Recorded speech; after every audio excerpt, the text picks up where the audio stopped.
Hi guys, I'm Ahmed and this is Fans View TV.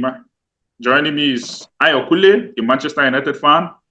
The season is over. Final game of the season. Manchester United played at the Amex Stadium against Brighton and they won 2-0. So what a way to end the season. Are you happy with the result?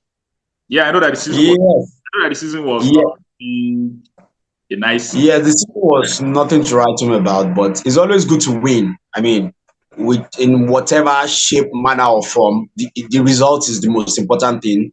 You get that first, then you criticize performance later. So I'm happy that we won. I would have been more.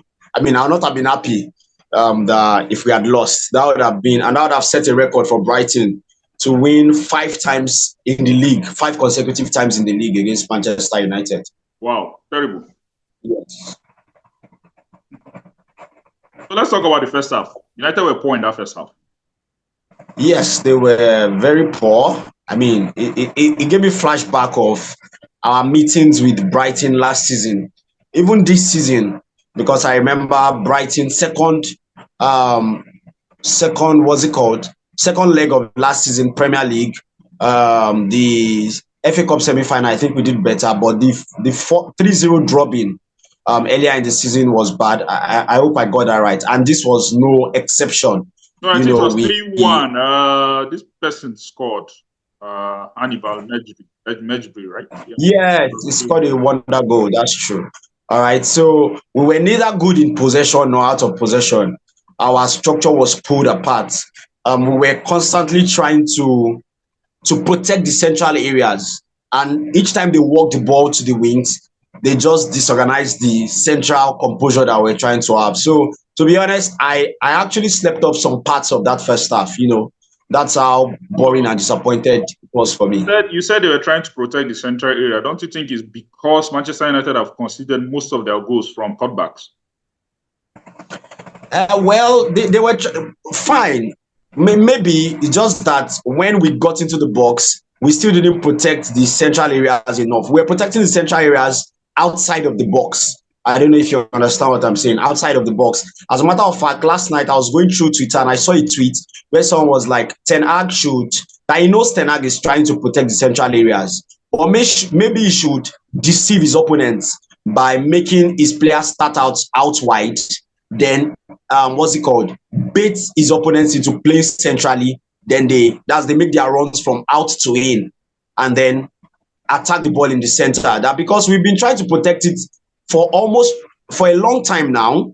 I wouldn't say for the whole of the season, but for a long time now, by staying centrally, and then even when we go wide, it's like we are either near or there. But the performance was nothing to write home about. I think it improved a bit in the second half, but ultimately we won. I guess that's my consolation. Okay. In the past two games, Ten Hag has tried something. I don't know whether to call it a tactic or I don't know what to call it, but he's trying to play Bruno as the false nine, then McTominay behind Bruno. Then I don't really understand what the guy is trying to do. Can you Yes, it seems like explain we what he's saw. trying to do? Or do you I think think it it's a seems plan? like. Is it that do you think it's a plan he wants to use against Man City in the FA Cup final? Or I don't know. Why is he trying this? Benching Hoyland, putting Rashford on the bench. So why is he trying this? Do you think he's trying to use it in the final? Oh, okay. So I think he's been playing a sort of 4-2-2-2 formation. So I think he's going to play that in the final, but the personnel may change. Okay, I don't.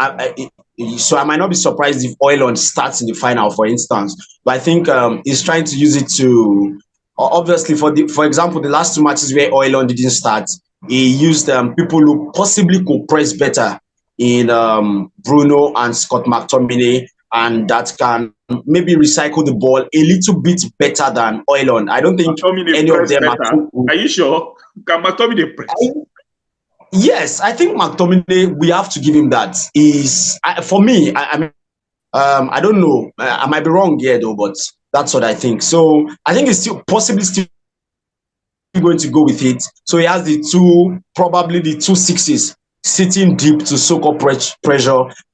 Maybe if they get the ball, they can just launch long balls either to the wings or immediately straight up long ball. So I mean, I think I'm not sure if he tried that against Arsenal. I didn't watch the Arsenal game, But I think Arsenal, Newcastle, and Brighton, they sort of are like experiments before the Man City game. They are teams that keep possession, that play high tempo football, that don't give you time and space on the ball. So I'll be surprised if he changes it for the final.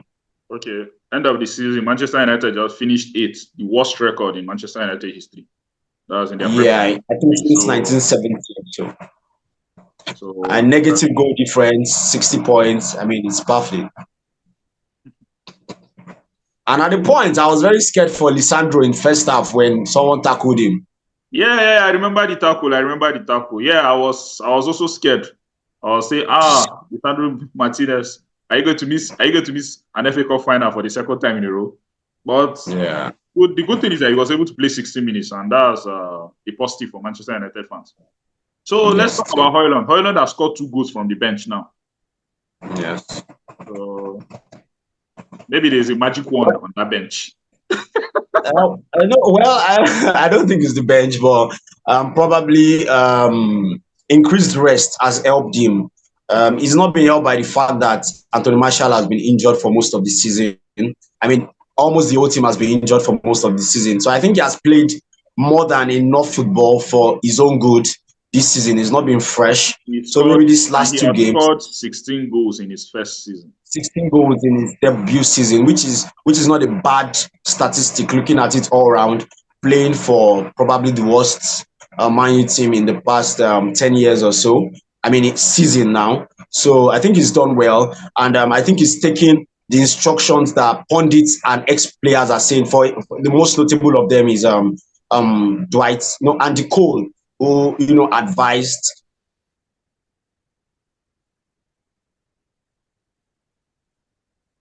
in an interview that he should stop it. So I think his confidence is coming back. So it's a good one, and it's a good one for everybody. It gives us hope for next season.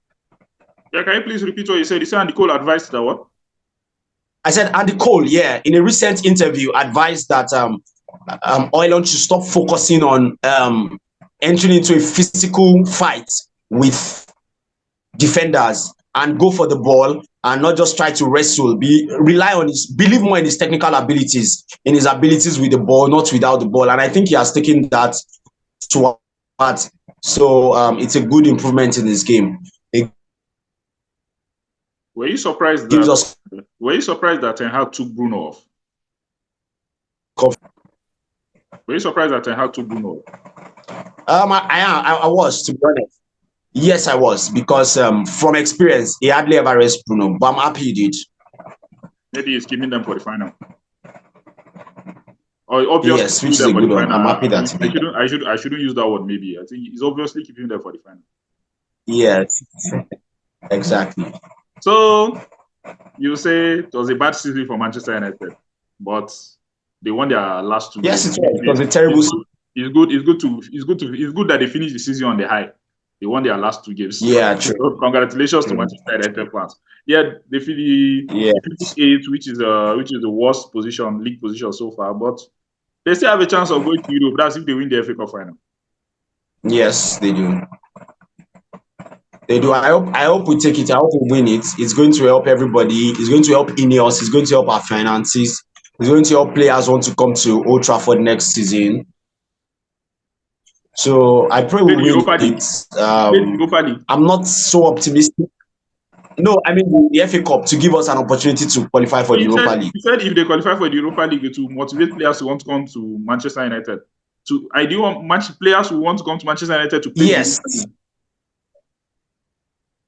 Well, I don't think it's because of the Europa League, but I think it will be better than not being in Europe at all. Some players, I mean, for instance, if I qualify with my team to go to Champions League, maybe a smaller team, I might consider joining Manchester United, who is in Europa. Fine, I qualify for Champions League originally. But if you're not in Europe at all, even if I'm going to join, I'm going to have to increase my wages. You will have to overcompensate for that. That's what I mean. So anyways, congratulations on the win. Yeah, thank you. So Man U started with the season with 2 wins before the season went bad, and then they ended it with 2 wins. So for real, that's some poetic justice. Yeah, we won against Nottingham Forest and Wolves, Nottingham Forest. Then we lost against Tottenham. Oh, All right. No problem. Thank you very much for joining me, brother. Yeah, thank you. Thank you, our viewers. Have a nice day. All right. Take care. Bye. All right. Yeah.